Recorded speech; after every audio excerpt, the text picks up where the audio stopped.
Mana bugun navbatdagi mashinamiz Land Rover Discovery. Buni detallarini yechib antikor qilinadi. Boklarigacha, gulishtirlarigacha yechiladi. Tagini qo'lni antikor qilinadi. Land Rover'ni boshladik.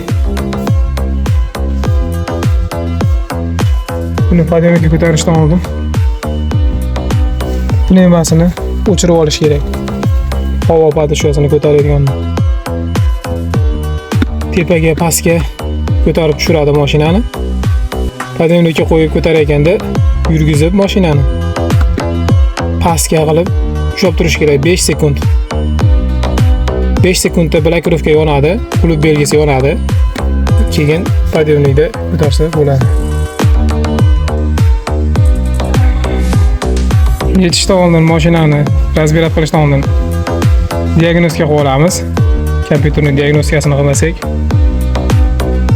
ошибкalarini bilmaymiz. Shuning uchun diagnostika qilib olamiz.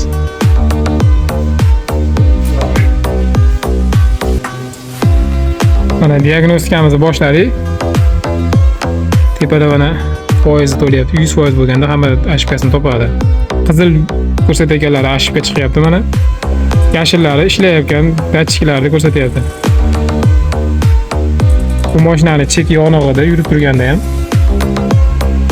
mana hozir 100 bo'ladi.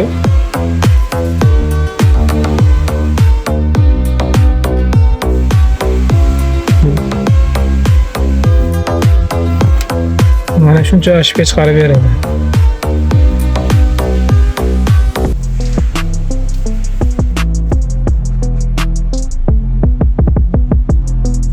Mana ошибкалari.